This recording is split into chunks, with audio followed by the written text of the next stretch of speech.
Καλησπέρα, παιδιά. Συμμολία στο Render Gamer και σήμερα κάνω review του Naruto Chapter 650. Λοιπόν, ξέρω ότι στο προηγούμενο μου το επεισόδιο ότι γκρίνιασα πάρα πολύ σχετικά με τον Naruto και ότι γενικώς γκρινιάζω σχετικά με τον Naruto όσον αφορά ότι το plot δεν προχωράει πάρα πολύ και ότι μένει στάσιμο και ότι μας καθυστερεί από τότε που ο Obito εμφανίστηκε. Αλλά αυτή τη φορά τουλάχιστον θα πρέπει να πω ότι είδα κάποια εξέλιξη και ότι το Chapter σε γενικές γραμμές μου φάνηκε πάρα πολύ καλό. Κυρίως κατά το τέλος του. Το chapter βασικά μας ξεκινάει δηλαδή και με τους Hokage και με τους Edo Tensei Kage και με όλους τους υπόλοιπους του Shinobi, ακόμα και με τον Orochimaru. Ξεκινάει βασικά με όλους να βοηθάνε και να κάνουν απόπειρες για να κόψουν κάτω το ρημάδι το δέντρο. Ακόμα και ο Orochimaru, ο οποίος δεν έχει καμία επιθυμία για να λάβει μέρος στον πόλεμο αυτόν, αλλά και πάλι δεν θέλει επίσης να δει τον Obito να είναι ο γενικός δερβέναγας της υπόθεσης όλης.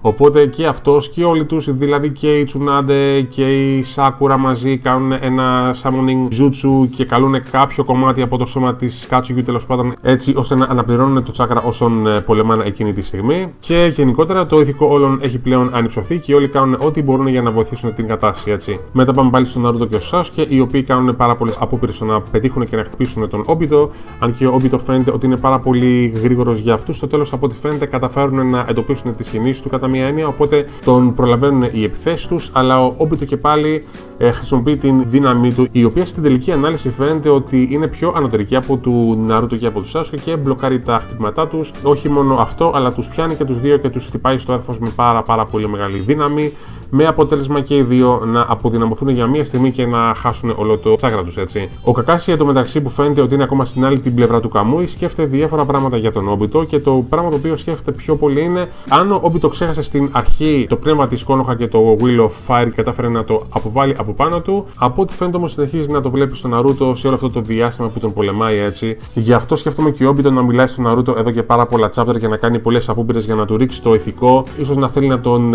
λυγίσει, αλλά από ό,τι φαίνεται όμως το κάνει επειδή βλέπει ακόμα στον Naruto το πνεύμα της Konoha και το λεγόμενο το Wheel of Fire, και από ό,τι φαίνεται κάπου βαθιά μέσα του πιστεύει ότι υπάρχει κάποια ελπίδα για να μπορέσει να σωθεί αυτός ο κόσμος, και αυτή η ελπίδα είναι μέσα στον Naruto, με δύο λόγια. Οπότε γι' αυτό και ο Obito ίσως να του μιλάει τόσο πολύ και να χρησιμοποιεί τόσο πολύ το λεγόμενο το Tokno Jutsu τέλος πάντων σε τόσα πολλά chapter.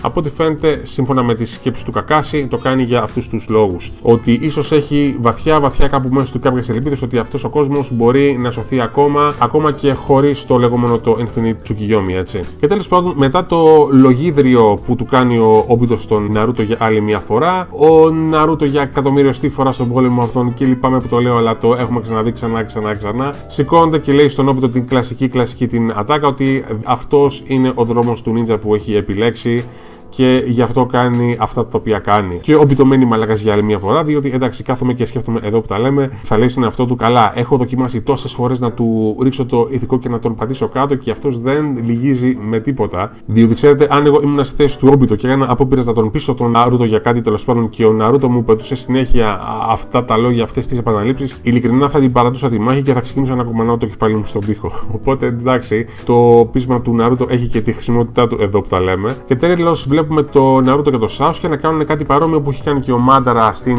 μάχη του με τον Hashirama τότε που είχαμε δει το flashback.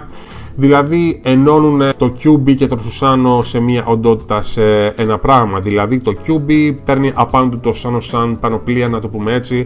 Και από ό,τι φαίνεται με τα λεγόμενα του Sasuke, αυτή θα είναι και η τελική τους επίθεση. Και το chapter σε γενικές γραμμές μας τελειώνει εκεί. Μου άρεσε αυτό το chapter σε γενικές γραμμές επειδή βλέπουμε κάποια εξέλιξη στη μάχη με τον Obito και ότι δεν μένουμε μόνο σε λόγια όπως βλέπουμε και στα προηγούμενα chapter, τουλάχιστον στα περισσότερα από τα προηγούμενα chapter, όχι όλα. Επίσης βλέπουμε ακόμα τον Kakashi να μείνει ακόμα στη διάσταση του Kamui και να μην πηγαίνει και αυτός να λάβει μέρος στη μάχη, και δεν μπορώ να καταλάβω γιατί. Ίσως να είναι πολύ πληγωμένος και να μην μπορεί. Μου άρεσε ίσως που ο Kakashi που μας διαφώτισε πιο πολύ όσον αφορά το γιατί ο Obito μιλάει συνέχεια. Αλλά είναι κάτι άλλο που παρατήρησα σήμερα και μου φάνηκε επίσης σε πάρα πολλά chapter, είναι σχετικά με τον Sasuke. Ο Sasuke δεν μιλάει καθόλου και δεν λέει τίποτα. Δηλαδή, εντάξει, το ξέρω ότι ο Sasuke ότι ήταν πάντα πιο πολύ της δράσης και όχι πάρα πολύ ομιλητικός, αλλά και πάλι φοβάμαι ότι δεν βλέπω κάποιο character development στο Sasuke.